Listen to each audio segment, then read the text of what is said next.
Successful people are creatively persistent. Nothing in the world can take the place of persistence. Talent will not. Nothing is more common than unsuccessful men with talent. Genius will not. Unrewarded genius is almost a proverb. Education will not.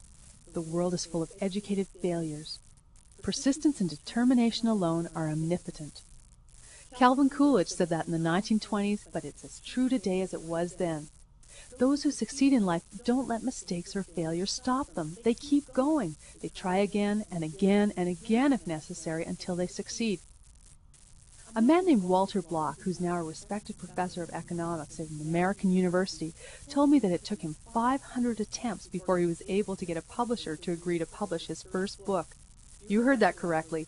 Unlike many authors who give up after 5 or 15 or even 50 tries, Walter Block sent out 500 letters in order to get his book published by Fleet Press in New York. Now, it's important to note that he didn't contact Fleet Press 500 times. He contacted 500 publishers once each, sent sample chapters of his book to the 100 publishers who asked to see the samples, and then sent the entire manuscript to the 2 publishers from those 100 who wanted to see the entire book. He did not have to pressure any editors. He did not have to keep pestering anyone, trying to get them interested. He knew that if he presented his proposal to enough people, he'd find a publisher for his book. Like Walter Block, the most successful insurance agent I know has built his wealth by approaching a steady stream of new prospects. If he contacts a prospect and they tell him they have no insurance and absolutely no desire to buy any, he never contacts them again. His time and his employees' time is much too valuable to waste trying to make sales to people who are not interested in buying from him. When he encounters someone who is interested but not quite ready to buy, he'll call them again, but take a different approach, such as calling with new information. Like most other successful people, he's not just persistent, he's creatively persistent. In other words, he doesn't keep doing the same thing over and over again if it's not working. Yet how many salespeople believe that persistence means they should never take no for an answer? You know the type I mean. They'll contact the same prospect over and over again, hoping that eventually they'll wear them down and convince them to buy something. Sometimes this works, but more often it's just a waste of time for the salesperson and an annoyance to the prospect. Of course, salespeople who do this certainly aren't trying to annoy people and waste their time. Usually they do it just because they have outdated information about how many times you have to ask for the sale before someone will actually buy. There's a famous quotation which you may have heard about the advertising industry. The quotation starts out, "The first time a man looks at an ad, he doesn't see it. The second time, he doesn't notice it." The quotation continues with a list of what happens each time a man sees the ad, until finally, the 20th time he sees the ad, he buys the article or instructs his wife to do so. Now, if you think that means you need to give people the same sales message 20 times before you can make a sale, think again. That quotation was written by Thomas Smith in 1885. The world's changed a lot in the last 100 years, and it's no longer good enough to keep repeating the same sales message over and over again.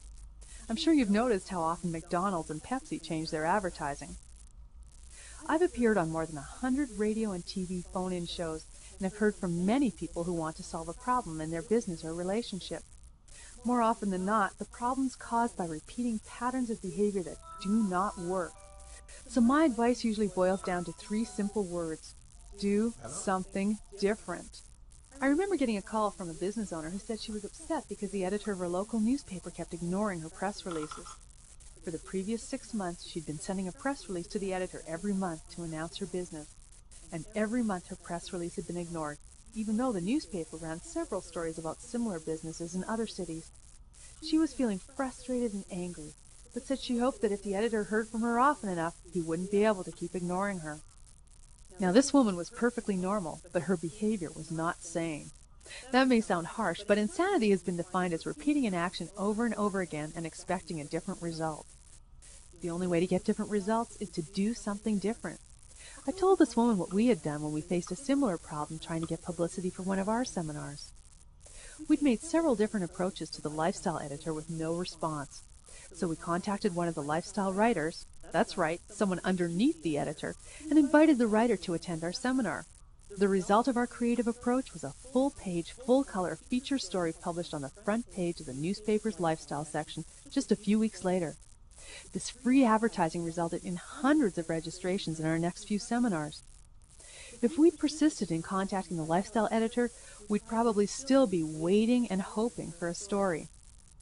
One of the best ways to unleash your own creativity is through brainstorming. Define the problem you want to solve or the result you want to achieve, and then write down all the ideas that pop into your head. Some of your ideas may seem ridiculous at first, but write them down anyway. Don't judge any idea until you've completely finished brainstorming your list. Then you can go back and evaluate. As you do, you'll probably find a goldmine of ideas. An idea that you initially thought was ridiculous might spark a more practical idea. But don't dismiss those ridiculous ideas altogether. After all, the person who invented the pet rock became a millionaire. Just remember not to fall into the trap of analysis paralysis that we discussed earlier. Keep taking action, and if the first 499 things you try don't work, then try number 500. If you persist, eventually you will succeed.